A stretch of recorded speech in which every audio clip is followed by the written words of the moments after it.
super catchy. Bah! No, sorry. I love this now.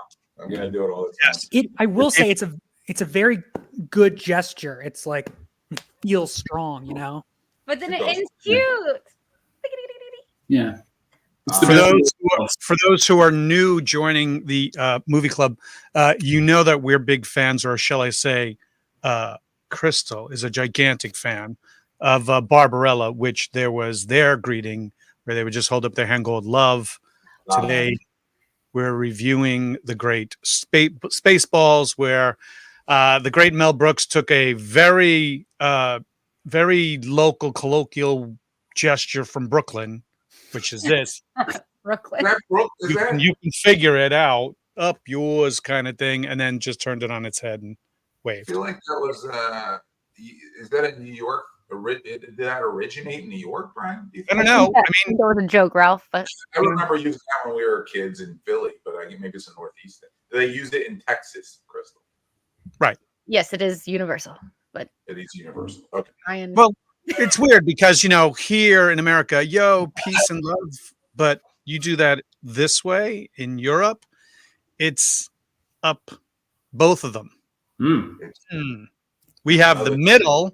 It took a second just to process. I was like, one finger, two finger. In America. Is that so many things you get to learn, people here. Only on Movie Club. Only on Movie Club. Movie Club. You learn a lot. Yeah. Ralph, put that down.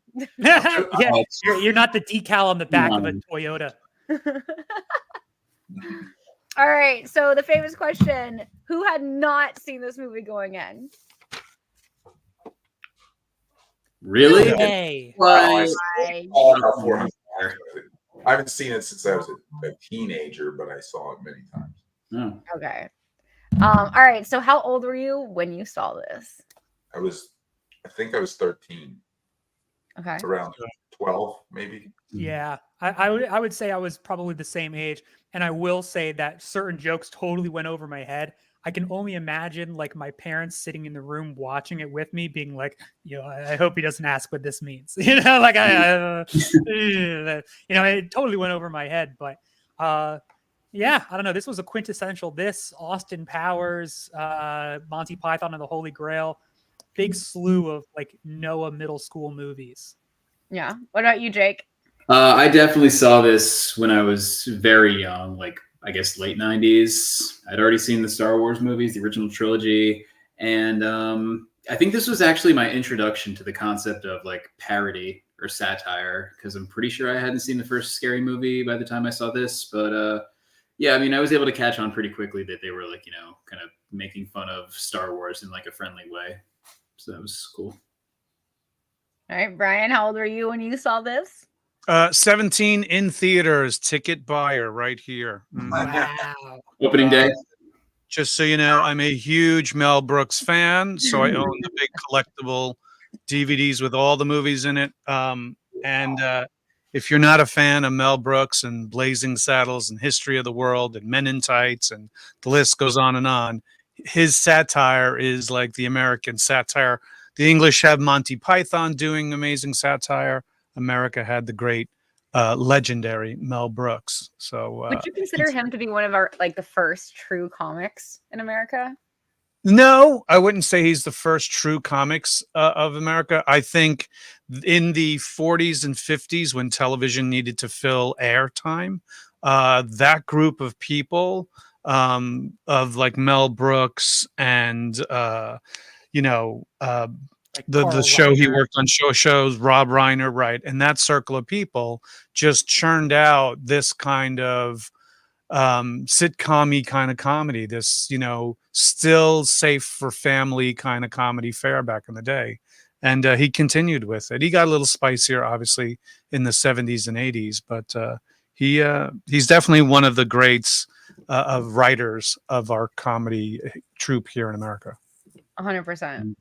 Yeah, if anything, watching this again has made me realize that I need to brush up on my Mel Brooks, because I haven't seen Blazing Saddles, haven't seen History of the World Part 1 or Part 2. Unfortunately, I need to watch. I don't think I've ever seen Young Frankenstein all the way through, unfortunately. Like, I've seen it like from the beginning up until the point where Frankenstein and what's-her-face, the woman, get caught sleeping on the platform. Yeah. I think, darling. yeah. I think my mom turned it off like right after that scene had ended. But so yeah, I got some viewing to do. No better time than now. My first introduction to Mel Brooks was History of the World Part 1 when I was probably way, way, way too young to be watching it. But it was on cable like every 5 minutes. If you're in It's good to be the king. It's good to be the king. My uncle says Boy, you look like the Pitts boy. Yes. And you look like a bucket of shit. Okay. Anyway. Night jumps the queen. Anyway, that should be another one on another night. I agree. I totally agree. I definitely wanted to see more John Candy after finishing Spaceballs. Yes, John Candy. Another treasure, legend. Man. Yeah, I've been going down an SCTV rabbit hole on YouTube recently, and I mean, holy cow! I missed out on so much. But it's definitely like it's interesting to compare it to like comedy wise, like SNL and stuff at that time. But yeah. Well, SCTV was a response to Saturday Night Live so that they wouldn't lose all their comedic talent going to that show. So the people at SCTV is like, we got to do our own TV show. Well, what are we going to name it? I don't give a fuck. We just got to do a show, and they just called it TV. And it was so that Lorne Michaels wouldn't steal the rest of the amazing talent that came out of Second City. That's not In Living Color. That's like what In Living Color is totally In Living Color with Brothers, yeah, and a totally different decade too. The SCTV was in the 70s. In Living Color came out late 80s, early 90s, I believe. Okay. Where off topic, where do you find Living in Color stuff? I don't think it's anywhere. If you want the entire DVD box set, Krystle, I will happily give it to you. Yes. It's done. It's yours. If I still have it. My parents at one point, they were like, oh, you know what was really funny? In Living Color. Let's show the kids In Living Color. And they bought the whole box set. We took it down to the beach with us one summer and we started watching it. And there was just so many like cultural references and like, you had to be alive in that time period. And like, I'm like 15. I'm like, OJ Simpson. I don't get it. Like there's so many referential. Comedy general gets dated pretty. That's why I think this movie is This one's pretty evergreen, I'd say. Some dated references, of course. Okay, and one that took me a minute to catch was the twins, and he was like, "Keep chewing your gum." Like it took a minute, and then I was like, "Oh, the Doublemint gum commercial!" Did you catch that, Noah or Jake? Nope. We're millennials. I did actually. I am too, you ass. How fucking I am, Jake? Jesus Christ. Anyways. I also just found out this week, speaking of SCTV real quick, apparently Martin Scorsese's directing a documentary about SCTV for Netflix. Nice. Yeah. So that should be cool to watch. It's funny that you say that because I know that there is an SNL like movie that's supposed to be set in the 70s. So now you have two competing movies about sketch comedy shows that we're competing. The Canadian versus the American. Ever expanding struggle. A decades-long conflict between our two countries.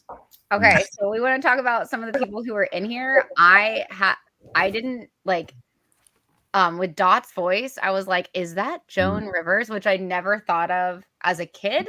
But I Googled it and it was. And that made me so happy. I did not know that until rewatching. Love that you didn't know that. Now, do you guys know? Very unmistakable. Like whether or not was she actually in the costume? No, or she was not. No. She was not. Okay. Another actress doing the physical stuff. Yeah, a dance actress. So, yeah. Kind of fun. Yeah. This is like I think one of the biggest things that the woman done. I could be wrong on that. Don't correct it. Yeah. But all right, what is the topic that we're talking about right now? Yeah, let's talk about although it is a general plot discussion. the plot for this, I think, is pretty straightforward. If you took Star Wars, kind of trimmed it down to what's the runtime? Like 90 minutes, 96. And then, take Luke, take Han, condense them into one, throw some other sci-fi stuff in there too, and then you kind of have all of these small little sketches and visual gags that are tied together from that, hey, it's already made, plug and play, drop this there, drop there. The actual plot is, the air, they're stealing the air. Yeah. Stealing the air, which makes zero sense, but it is hilarious. Does it make zero sense though? Because let's talk about that. I feel like it makes a lot of sense, especially in the day and age that we are now. An atmosphere. Like, well, has anyone ever bought air before? Does flavored oxygen count? Well, I mean, I've gone to oxygen bars and I've literally paid for air. Like you're saying. Does that streamer who farts in a jar and she sells it? Does that count? Just curious. Yes. Oh, Brian. True story that there is people who do that. Oh, I know. Crazy. She actually went to the hospital because she messed up her gut so bad from doing that. Facts. Wow. Oh. Pay attention.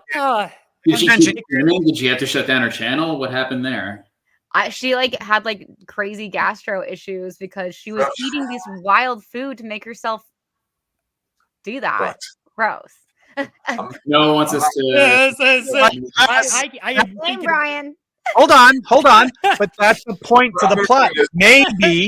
Maybe there were too many of those people on the Spaceball planet and ruining their air by pooping too much, thus stealing clean, healthy air from Drudia. The Spaceballs are just going around cutting the cheese left and right, taking big rips and stinking up their atmosphere. I agree, Jinli. I agree with this statement. Brian's weird for buying it. I didn't buy it. I said there is a person. Well, listen, you gotta know what the hype is all about. If left in Brian's place, you'll see his jar collection. Listen, everybody knows I do nail clippings instead. Jarred farts are so 2000 late. Canned farts are where it's at. Speaking of nail clippings, Joe Brush's brother-in-law used to collect his nail clippings in order to have the biggest nail clipping collection. He was going for the Guinness Book of World Records. Wow. He just gave up. His wife found it and made him throw it out.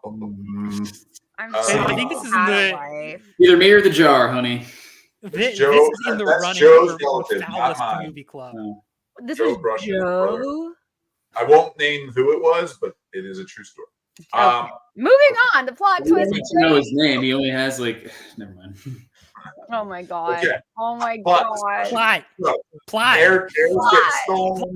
The Spaceballs are stealing the air from Druida. Saving the Druish princess. She doesn't want to get married. So here's the recap. Gonna marry what's his name? JJ Bullock, aka Valium, Prince Valium. Dead. I love that name. That's a classic. Yeah. JJ Bullock used to be on Hollywood Squares a lot, I feel like. Yes. He also was on what was it? Not Full House, but something House.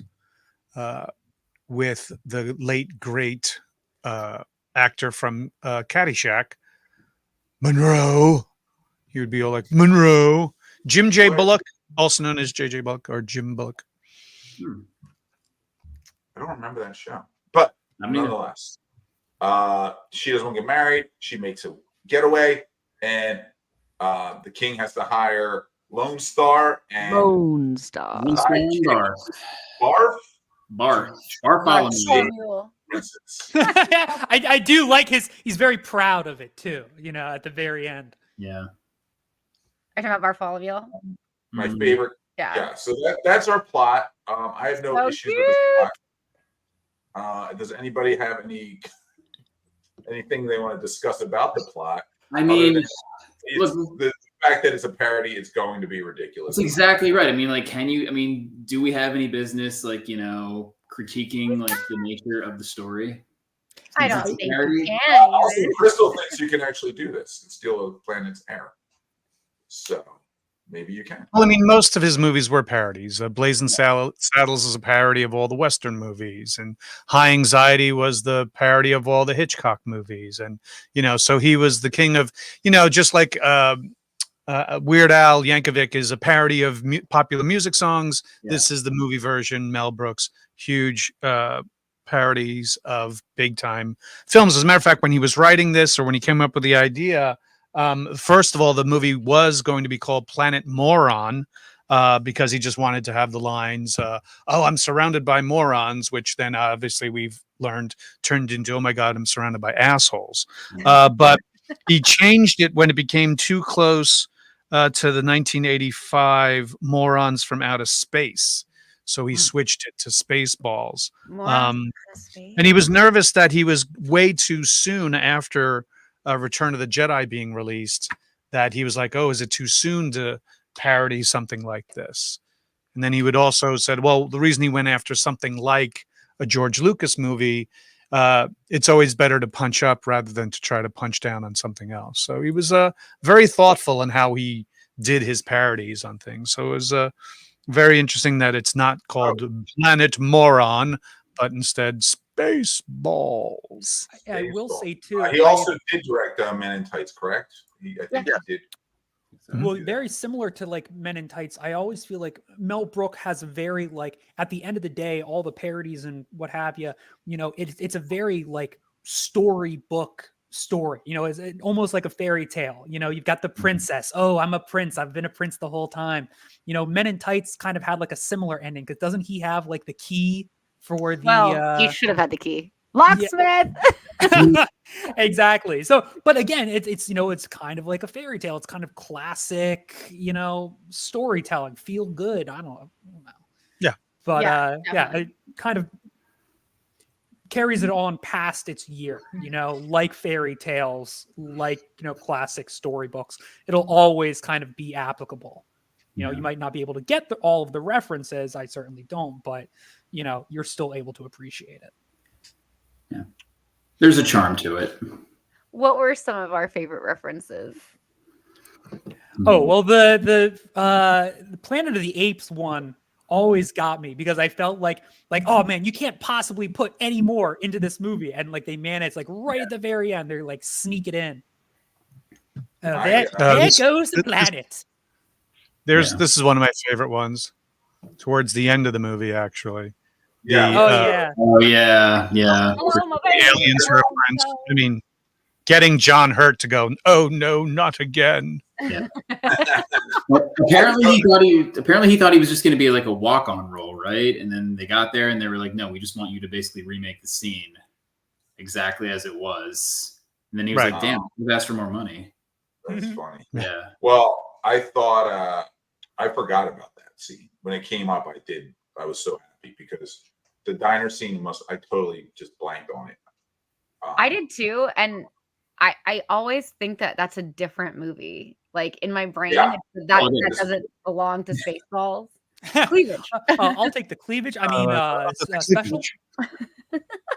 I love the song and dance the alien does. It made me happy. Michigan J Frog. Well, that goes back to even further for Looney Tunes. "Hello, my baby. Hello, my bunny. Hello, my dog." And then when he shows it to somebody, it's like it's just the frog, which then turned to be the mascot for Warner Brothers for many years. Many years. Right. Yeah.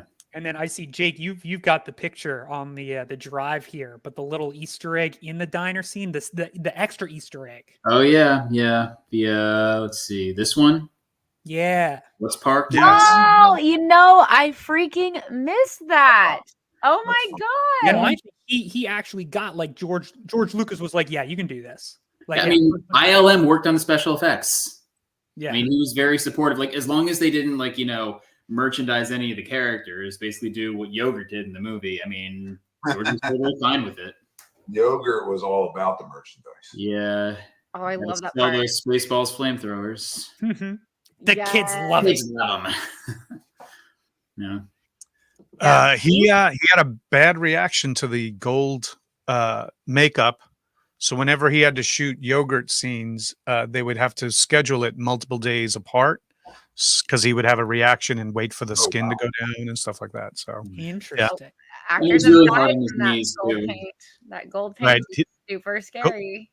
gold paint, and also the being, like Jake said, on his knees was horrible for his lower back and his knees as well. Mhm. But it was very good practice for when he had to talk to producers. So it was a different time, folks. Different time. It was a different time. Oh my god. My favorite. Are we still on the references? I do want to ask a question. So, like, I mean, I know, like, the movie's, like, it's got a couple of Star Trek nods, too. And I was wondering, like, the opening scene, obviously, the long extended shot of the spaceship is, you know, it's a nod to Star Wars and, like, how every Star Wars movie opens that way. But, like, I'm also wondering if it's kind of, like, making fun of Star Trek, the motion picture, which I haven't seen. But doesn't that get dinged a lot for just, like, mainly showing all these, like, extended shots of the Enterprise? Oh, the first Star Wars movie was awful. Well, first Star Trek, the motion picture. Star Trek movie was awful. Yeah, that's what I hear. Yeah, I don't think I love the Star Trek references in this film. Mm-hmm. I think my favorite, we ain't found shit. That's actually Tim Russ, who actually plays on Star Trek later in the 90s.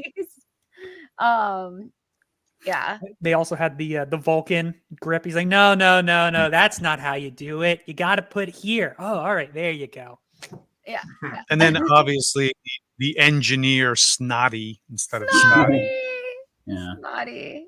I did like the beaming scene. And beam me down instead of beam me up. I like that they beamed and he was right in the other room. That did make me chuckle. Mm-hmm. Mm-hmm. Yeah. What's up, Firebird? Welcome, chat. I guess we should talk characters, right? Bacha. Characters. I feel like we should have opened it with that one. Yeah, obviously John Candy as Barf. Amazing. One of my favorites. That was awesome.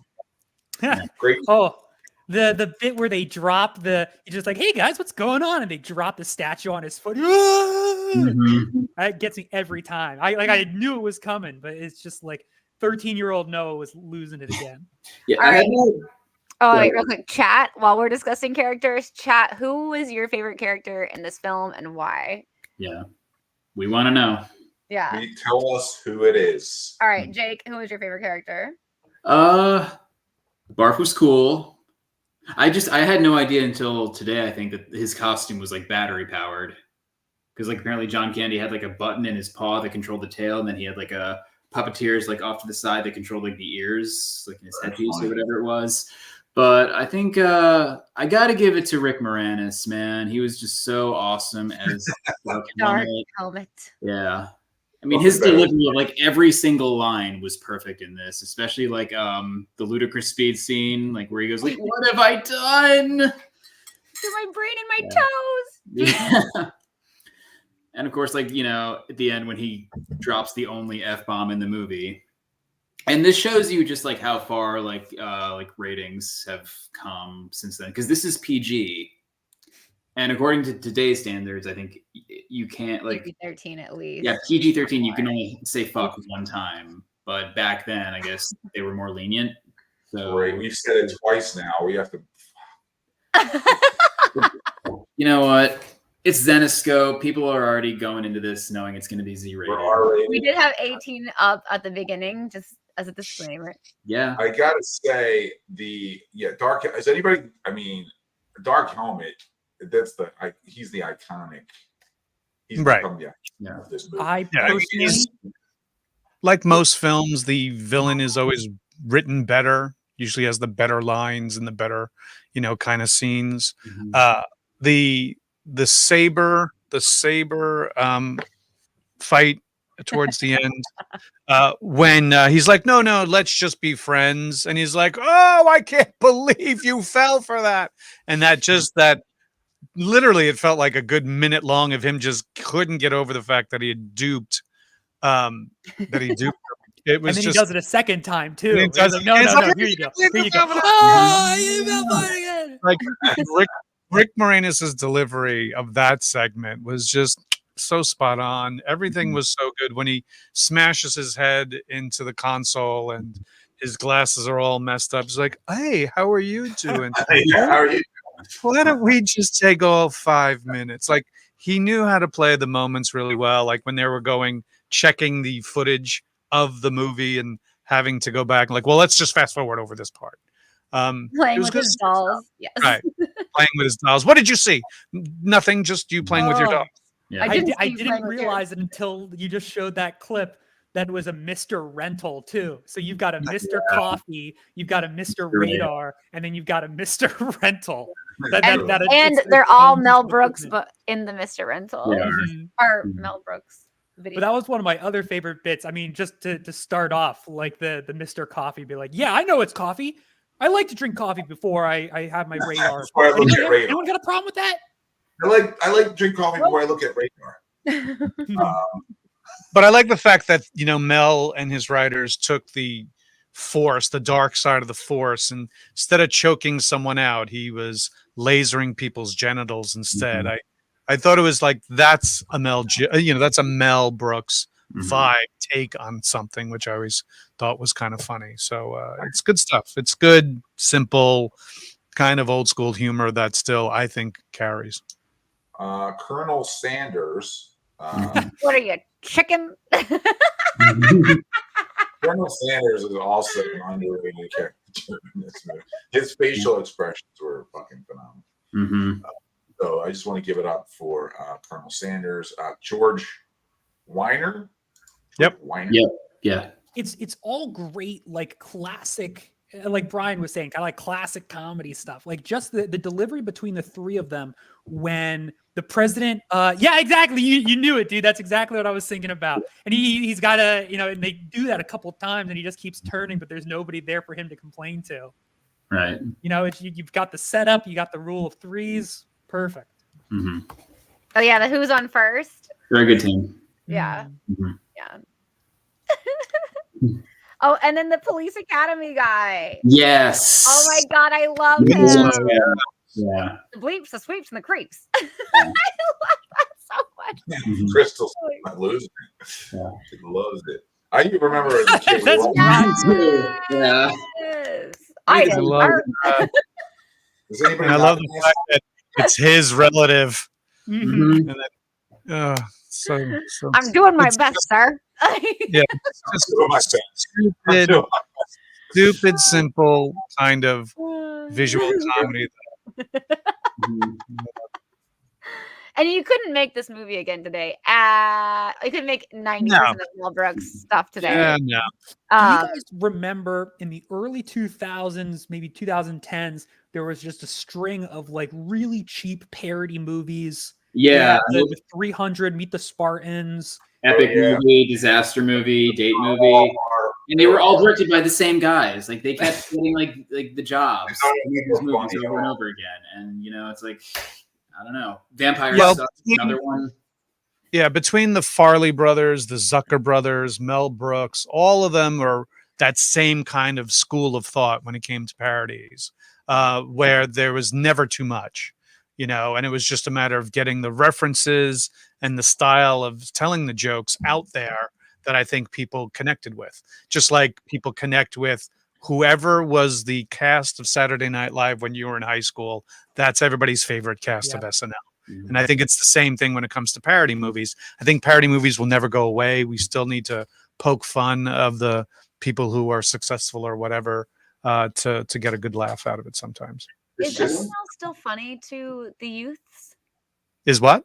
Is SNL still funny to like young people? I would say I keep seeing everything about this Ryan Gosling episode. Okay, not counting that. That was the best SNL skit. Arguably, that was probably now, the funniest. Hang on. Is a reference to Beavis and Butthead too old? Ooh. Do you know what I mean? Like kids who are in high school, do they know who Beavis and Butthead are? I mean, they're still around. Didn't they just make a movie? Didn't they just make a movie on like Paramount Plus, right? A resident Gen Zer to come on the show. Right. You're younger. I am the baby of the stream. That is true. Yeah. Then do you know who Beavis and Butthead is, right? I do, but I'm a weird like I know all sorts of weird stuff that I probably shouldn't. See, You know? I know Beavis and Butthead, but like it wasn't on when I was in high school. Like I didn't like or junior high. Like the only thing I know from Beavis and Butthead is like Beavis and Butthead Do America, I think. Hell yeah. Yeah. Which is Like a phenomenal movie. But like I recently had one of my older friends, like after the Ryan Gosling skit, actually, like obviously I know who they are, but I didn't know that they were like they watched music videos and commented on music videos. I had no idea. Oh, you're in for a treat, Krystle. You've got probably like I don't think I years worth of go on YouTube and just like watch them making fun of like MTV music videos in their prime, like prime MTV. That's But all right, I so now. Yeah, it was Mystery Science Theater, but two dudes watching the most insane music videos, and it was them who made Rob Zombie huge. They were making fun of Rob Zombie and his weird videos from the jump that got Rob Zombie so popular that's Rob Zombie weirdly kind of owes Beavis and Butthead and those cats some cred because they were the ones by making fun of them made him from his movies too. Yeah. Oh, hilarious. Yeah, and they did try bringing Beavis and Butthead back in the early 2000 or the early 2010s, rather, when they would just make fun of like reality shows on MTV. Yeah, They'd like take shots at like Teen Mom and Jersey Shore. Right, and they're back right that now. would be fun to watch for me. They just did the universe. Yeah, exactly. Butthead do the universe. Okay, well there you go. I'm just laughing thinking about it. I encourage anybody to watch it if they're looking for a good chuckle.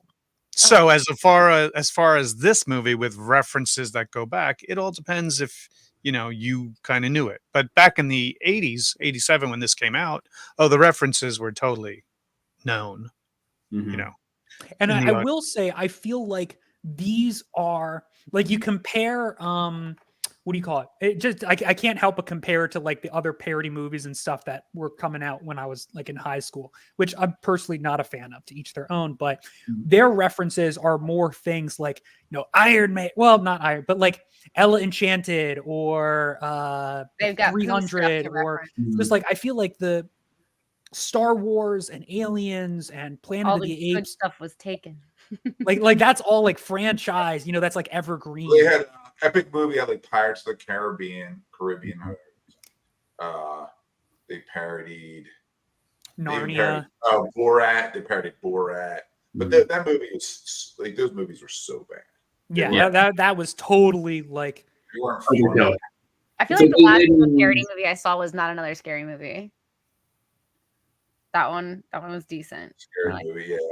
No, not another scary movie. Not another teen movie. Another teen movie, yeah. Also great. Chris Evans is naked in that film. Mm-hmm. Really good.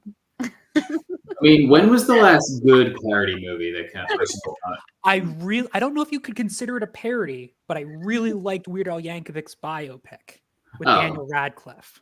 I did not. I haven't seen that yet. You did not like it. I haven't seen it yet. I couldn't get into it. Okay. Back to Spaceballs. Yeah, well, one of my favorite on characters. Sorry, Krystle. I wanted to mention Marilyn didn't mention Daphne Zuniga, who played Vespa. She felt she was out of her element in the movie. Anybody agree? Yes, I don't disagree. I don't know. Her and Bill Pullman, I thought was very good, but there were certain moments where I felt like his delivery was like I don't feel like he had the same, again, very talented individual, but I'm not sure if he had the same comedic chops that John Candy and Rick Moranis and all those other guys had. Well, I mean, he was an unknown when this came out, so he didn't have as much experience as everybody else. So, and was Melrose Place out when Daphne was part of that? See, I don't know if Daphne Zuniga, who was a big part of Melrose Place, the TV show, was a big part of this. And I think that's why they brought her in to try to pull that audience marketing wise. To be honest with you, I think when you have such amazing comedic giants like Mel Brooks and Joan Rivers and John Candy, you're going to look small next to them no matter what they give you. As far as the acting chops, she played a drutish princess pretty damn well. Mhm. And I think Bill Pullman tried his damnness to try to be that swagger kind of having, Han Solo-ish type of character, but in a very parody way. So Yeah. it may feel heavy-handed and melodramatic at points, but at the same time, she probably was trying to rein it in herself. But overall, yes, standing next to those three, you're going to look in, like pull your weight or something, Mhm. I loved when she does the Nobody Knows song. Yeah. He's a bass. Dude, who knew? I Yeah. thought she was fun, to be My honest. sister and I used to quote that all the time. And I don't want to put up with this. I'm rich. Hmm. Was she, call me crazy, was she in Waterworld or was that somebody else? As the main. No, that was Kevin Costner. Yeah. Oh, it was Kevin Costner. It's a Yeah. I understand. They look very similar. Yeah. Oh my gosh. Oh, And the no, license plate. Gene Triplehorn. I got her confused with Gene Triplehorn. Sorry. Yeah, that's right. Do you guys remember what the license plates say? Eagles. Eagle 5. No. Yeah. I love Uranus. Yes, I love Oh, your yeah. And then hers says spoiled rotten That's on, the, right. on the Mercedes. I love when the dad is talking about the deal he got. Oh, it does say Eagles 5. Okay. Yeah. Nice. When he's talking about the deal he got on the Mercedes, I laughed probably too hard on No, that. that was Nice funny. guitar. Yeah, just the whole He just Jewishness keeps going of on the about movie. I love it, and I love it even more because I would say like more than half the cast is Jewish. Mm. So I love that they could all like super poke fun at that. Yeah. Just different times, different Mhm. times. Good times. I really like the priest. Oh, Oh yeah. yeah. It was great in the end. When he's doing like the sports narration when she runs out in the beginning. Yep. I love that. And he's one of the writers actually. He's, Okay. he's a long. Ronnie Graham is a longtime friend of Mel's, and he got him and his other friend to help write the movie. Nice. I just like his anger part of the whole thing. Like, all right, we're gonna do the really quick version of it. Do you may kiss? It was just good. Yeah, like, It was somebody very get different. married.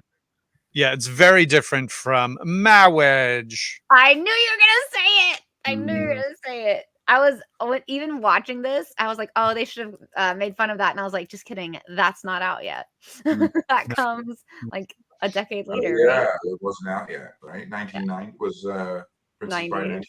That's 90s. what we need to do is we need to make a parody movie of things that haven't been made yet. Like if we like just try and imagine what will be popular in the next 20 years. Mhm. And then, AI, everything. Mhm. Right. A movie making fun of AI.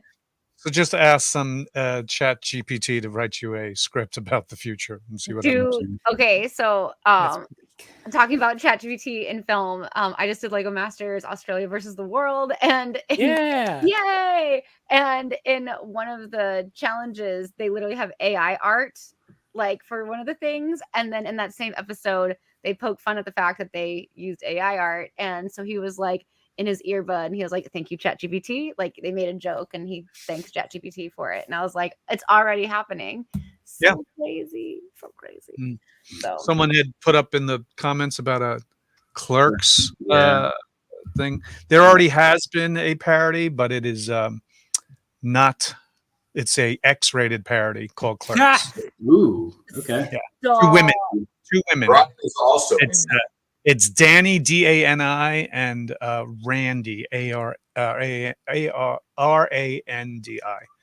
Brian has seen it many times. Many times, but I do see it so I can answer questions. You have a cameo in it as the pizza boy. It's Purely for research purposes. Research. Research. I'm sorry, I'm reading the comments. Go ahead without me. Yeah.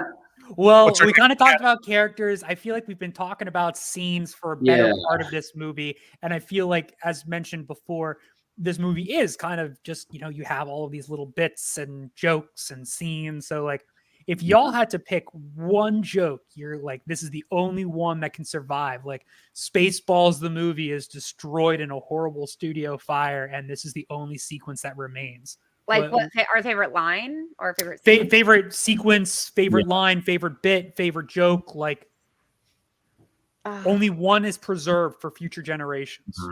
Oh no. I mean, I don't even think I can do that. for me, it's got to be the ludicrous. Yeah. I mean, that one, it's a good chunk of the time. Right. It's a good chunk of the time. The jokes are right after each other. You know, it's the type of thing where if you say, hey, what do you think of Spaceballs? They're going to talk about ludicrous speed, you know.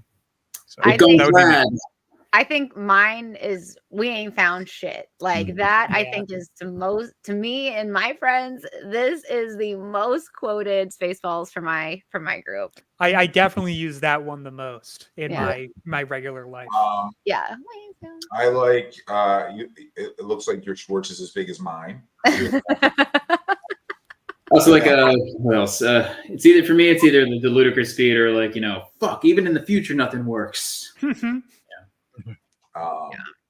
And the whole line with it's like brothers, it's like my brothers, sisters, my uncles, nephews, cousins, roommate. Former roommates. So what's that make us? Absolutely nothing. Yeah, and then he follows that up with the what is it? The bit where he's talking about oh no. He's like, good will always lose and evil will always triumph because good is dumb. Yeah. They get Dark Helmet had the best lines, I guess. And then one that we could never have again, but I laugh probably too hard at this. I shouldn't even say that. But when he's like a Druish princess, and then John Candy dead eyes the camera and it's just like, funny, she doesn't look Druish. Like that to me is like, oh my god, it hits too hard. Any of the fourth wall breaks had me dying. Like when they anytime I love fourth wall. Yeah, they explain the plot at the beginning and then they look at the camera and they go, everybody got that? Yeah. All right. And then they go back. But once again, that's a tradition of his movies. He does it in all of his movies. He always breaks the fourth wall. History of the World. In History of the World, yes, it's good to be the king. Right into the camera. Blazing Saddles, the old woman's getting the crap beat out of her, and she looks at the camera and she's like, "Have you ever seen such a horrible sight?" And then bam, bam. Right, so it's you got to expect it to be reviewed. We need to do that. We need to do that. Sure. I think it's like the ding ding ding ding ding ding. Yeah, thanks. Yeah, for years I did this, and I like forgot where I got it from. You know what, Jake? Did you know that was Pep Boys? I guess they do Pep Boys commercials still. Ding, ding, ding, Pep Boys, what? Well, it's Pep Boys or no? Is that not Pep Boys? What is that from? It's not like Bridge Over the River Kwai, is it? Are y'all talking about the song? I thought it was Pep Boys, so I don't know why I'm thinking that. I think it's Bridge Over the River Kwai. Yes. I thought it was a Disney thing. Oh, way off. All right, chat. Where's the dink dink from? Yeah. Dink doink. For some reason, I thought it was Pep Boys. I don't know where I got that from. There is a Pep Boys theme. You're thinking of. What are we thinking of? Manny, Mo, and Jack. Brian, help me out. You're thinking. I know the Pep Boys song. A little bit of country music, a whole lot of savings. New Holland Auto. No, it's by the way, one of the dinks was Felix Silva, one of the little people. Mm-hmm. Tony Cox is in there too. Tony Cox from Bad Santa and O'Reilly's. It's not O'Reilly. O'Reilly's. Auto Parts. Look how we're giving free marketing to every who else we got? That's all right. You can find online. Go to the General and save some time. Oh my god, the Jammed, yes. The Jam. Oh, the Jam. Yeah. Did like that. Raspberry. I think another one the other line, which she's going from suck to blow. Best line. Yes. Yeah. She's going from suck to blow. or when she like comes outside and she thinks it's her dad, and then he's like, "Fool you!" I love that shit. Oh. Such an immature movie, but it's still funny. Yeah. Yeah, I talked to you on the phone yesterday, and you're like, "It wasn't as good as I remembered." I was know. like, I was like, it wasn't What? as good when I was 13. When I was 13, I thought this thing was like the funniest thing Yeah. I've ever It seen. is. No, I don't know never if it grew up. still holds up So as that, but this- like this it's is- still fun. I love that there's a random ass bear and a clown, and like every Yeah. like that scene is so. Get back here, you fat bearded bitch. Wow, Jake. He's going for the authenticity. See, this movie has got. That's the thing about a Mel Brooks movie is like it's 20 pounds of jokes in a 1 pound bag. It's Yeah. really. If you didn't like this joke, give it 2 seconds. We're going to give you 12 more. Bursting at the seams. Yeah, exactly. And I don't know why. Maybe it's just because I'm always the person putting $5 in the gas. But when Barb was like, "I told you we should put more than $5 in the gas tank," I was like, me. I got to throw a shout out quick because we didn't talk about him, but the timpani guy. Oh yeah. And then not only is he playing the timpani, but then Talk about him. he takes up a space in the pod. Liquid Schwartz. Liquid Schwartz is. I love a good Liquid Schwartz. Okay, you know what time it is? It's time. Let's do it. It's time to rate it already. Reviews. Time to rank. We got to get, and I also have Marilyn's email. I got to that. read.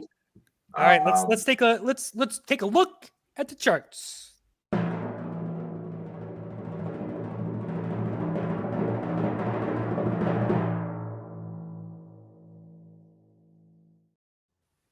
And there are the charts. The charts. The charts. The charts. Good choice.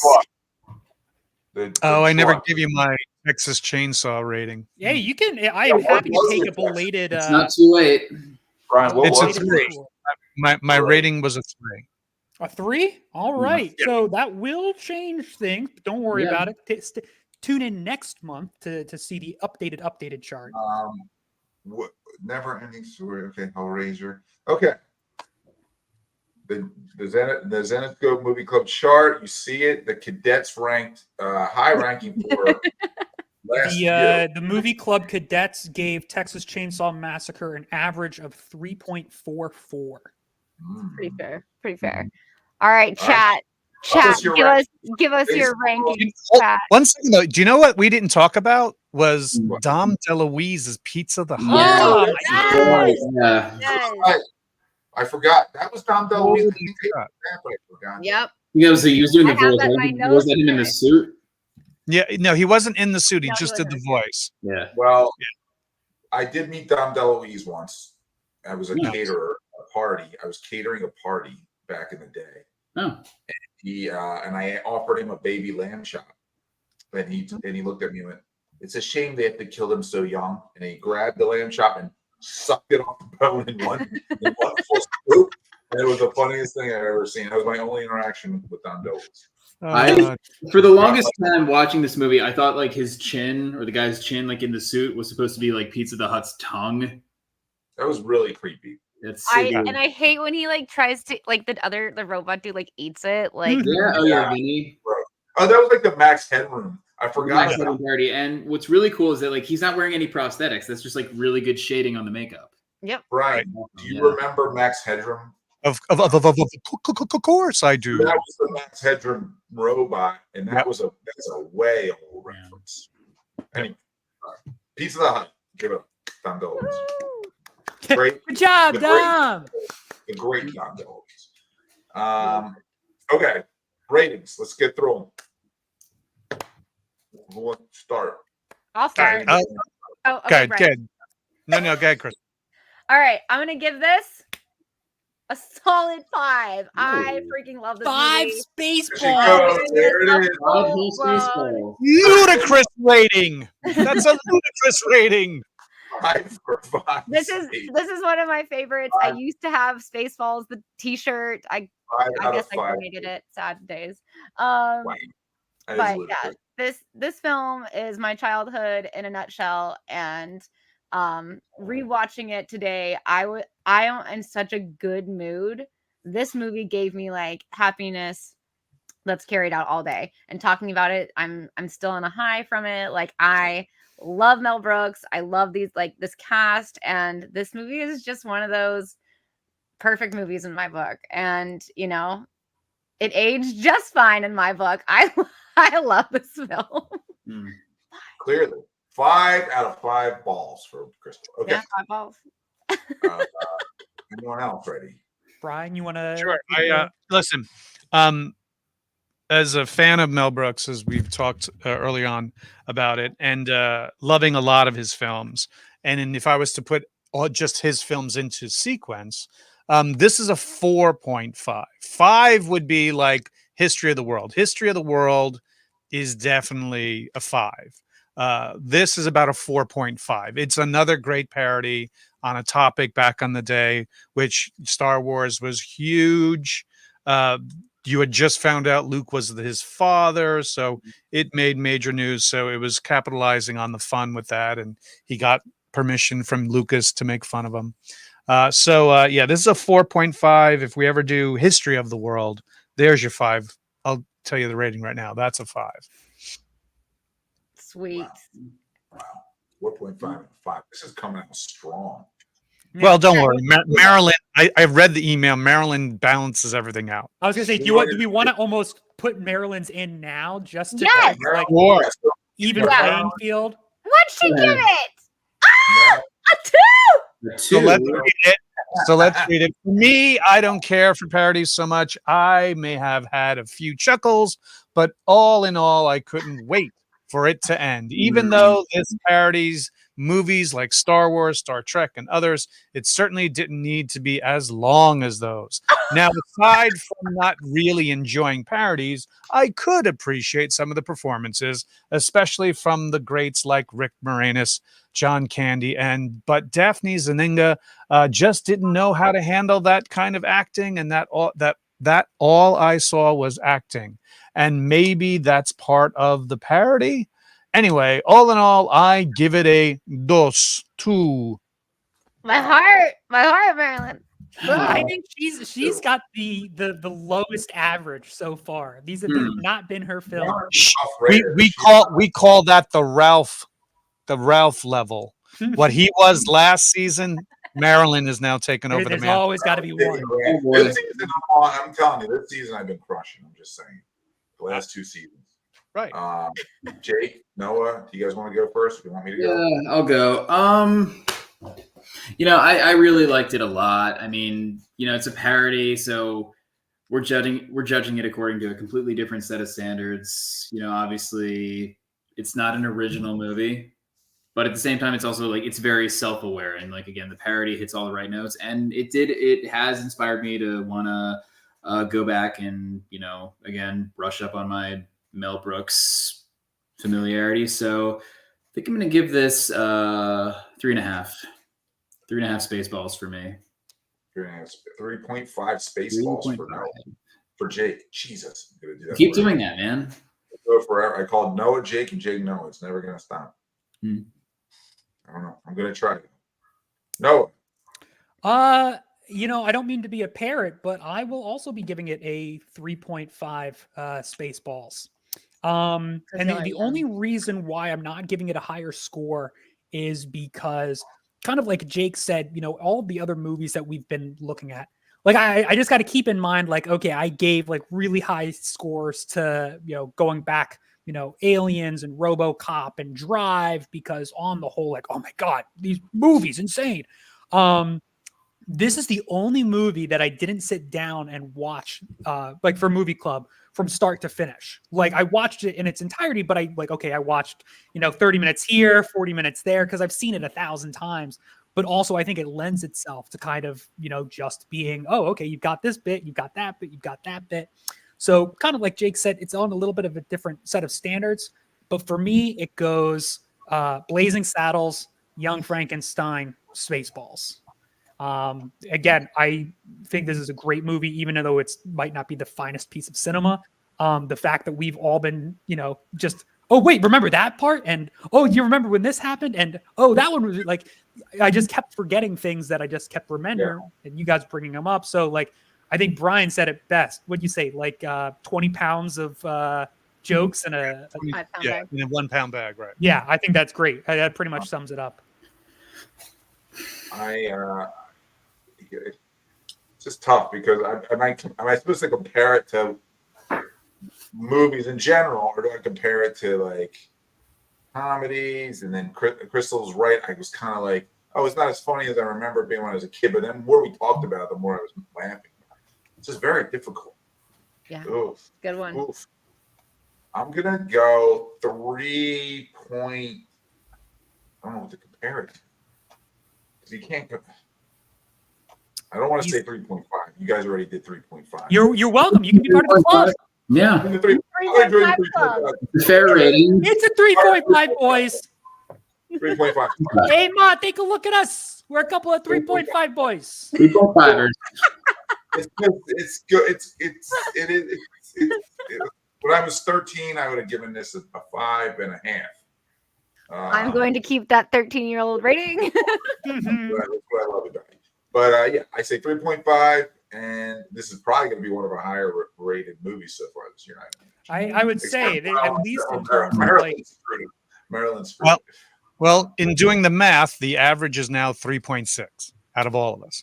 That No. includes the 2, that includes the 5. we will do Wedding Crashers one day. Sure. Let's see this cover. Let's get the cover, and then let's get plugs. Drop the link. Varf's boobs are so massive. What? Oh, do you want to go over the pricing? Yeah, so before we show the cover, I just have one order of business. If you watched last month's movie club, you will remember that we did a fun little fan campaign for a like goal. If we hit 85 likes as of last week, one lucky viewer who commented on the video after the stream with their score of the film would receive this original sketch cover by the legendary Michael D. Pascal, as well as a Lego set autographed by the legendary Krystle Starr. And I am happy to say that we did hit the like goal, and a winner has been chosen. Can I get a drum roll, please? Thank you very much. The winner is Mr. Neil Beret. Yeah. Hey. So Neil, congratulations. Neil, we selected this at random. And Neil, congratulations, sir. I will be in contact with you before the end of the week to get that prize pack out to you. Yeah. And we are going to be doing, hey, there it is. There it is. There it is. Wowza! Oh, yes. And we do have another campaign starting off right now with another fantastic prize pack. You're going to kind of start seeing like a theme here, but we are going to be having another like goal for 85 likes. And if we get 85 likes by the end of May 22nd. I feel like it one needs to lucky be 100 person. the second time. Now What'd I say? You said 85. It's an 85 in red. It should be 100 now. You think it should be? Listen, I don't want to push people. Yeah. We have 120 live viewers right now, so we should. Yeah, make it 100, Noah. All right. The bosses wanted to be 100. It's 100. 100. Give it 85 for next month. Yeah. You can't change. Yeah. Maybe let's be. You want 100? If we don't fight, but if we don't hit 100, that's all I'm saying. If we don't hit 100, that's all. You heard it here. Krystle and Ralph have thrown the hammer down. It is 100 likes. If we get 100 likes, people watching right now. If everybody liked it, we're in good shape. Bam. Yeah, go like it. Like the video, folks. Come on. Go like. I mean, to be honest with you, if you're going to make it the 100 likes, you might as well also get Brian O'Halloran to sign that photo. Great idea. All I'm saying, it should be then sent to me for me to sign, and then we send it to him. So Marilyn's going to sign it. She'll send it to Brian. Brian will sign it, and he'll mail it out. Yeah. There you go. and then I'll sign it and then send it back. There you go. I mean, if All we're right, going to let's look at the the likes, we got to up the prize. I see. Get off the prize. Yeah. Up to 1,000 likes it is. There you go. Whoa. Whoa. Okay. All right, here we go. Here's the moment you've all been waiting for. Drum roll, please. I'm gonna work today. I'm sorry. Damn. There we go. Elias, yeah. Chatzoudis, usual, crushing it. He's been crushing. Elias' son crushed all her movie clubs. Elias is now crushing all his. Yay! This has been great. I love these. I love these. Yeah. These are great. This is really good. Hot damn!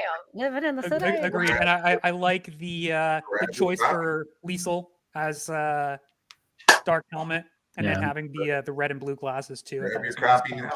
I was saying today how interesting of a choice it was to have Sky as Scroob, presumably because their names are kind of sound alike.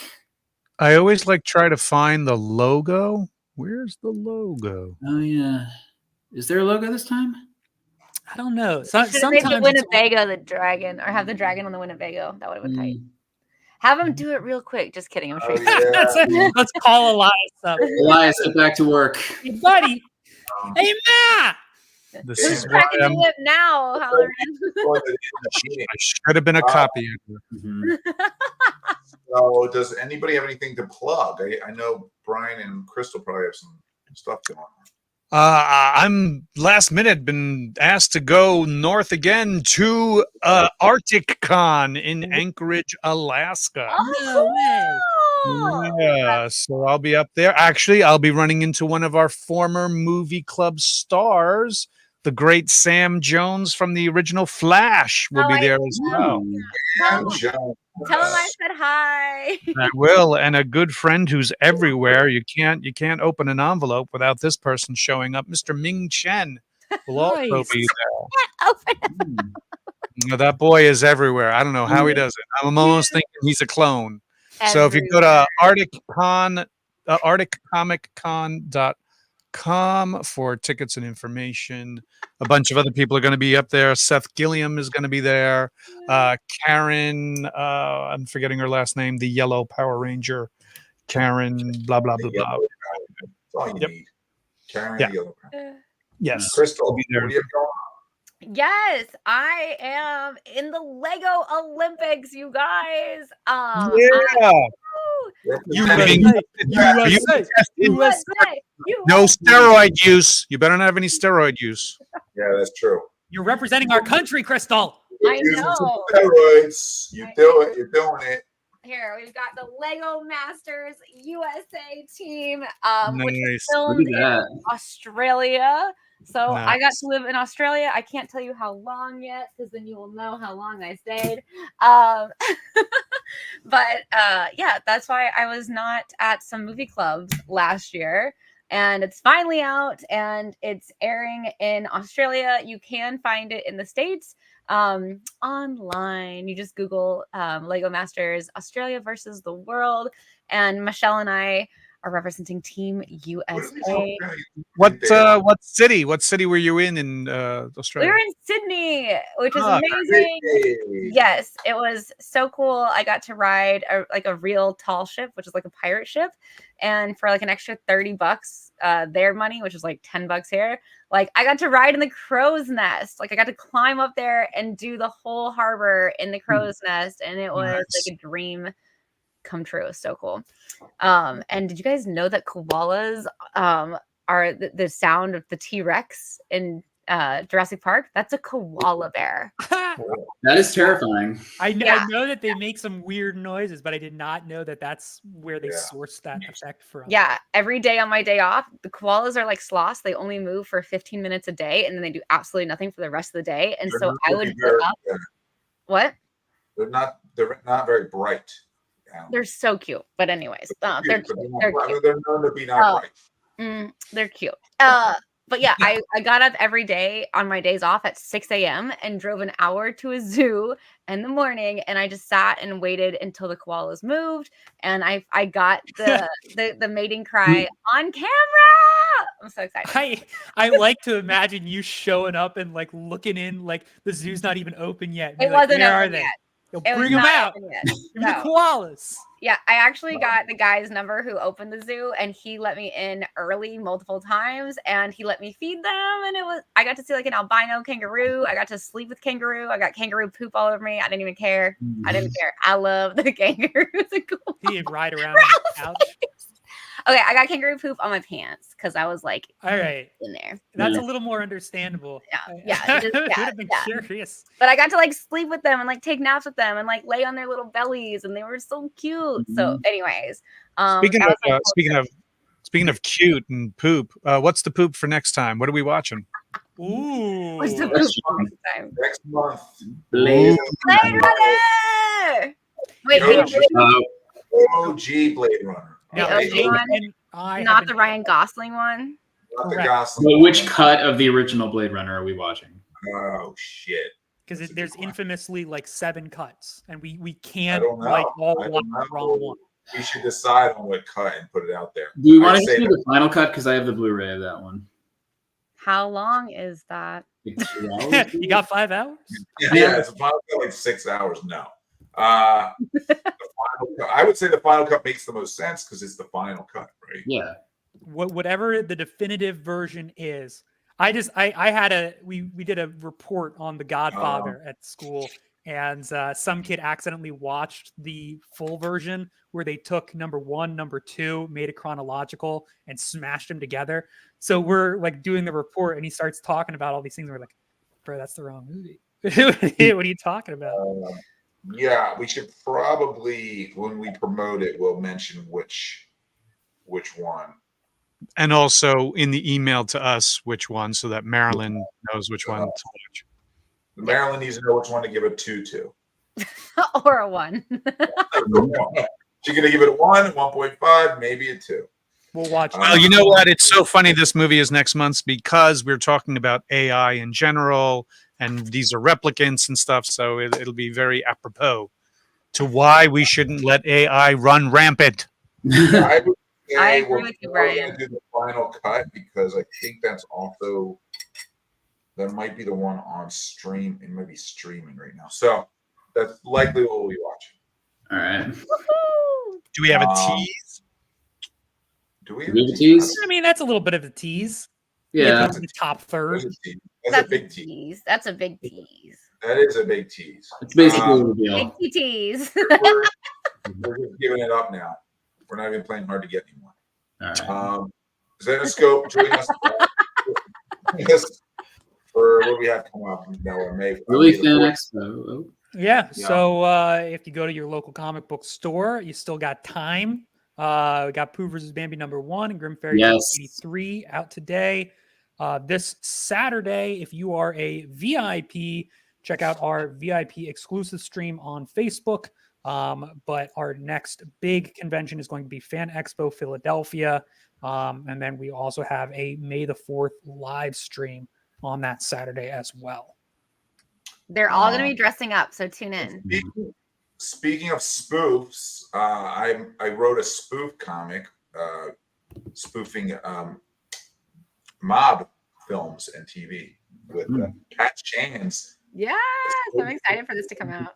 A space between comics, so he'll be doing that Kickstarter in I think it starts in 2 or 3 weeks. So keep an eye out for Wise Guys #1 that he asked me to write a story in. So that should be cool. Sweet. Nice. Sweet. All right. All right. All right, guys. That's it. All right. Cool. Yeah. And a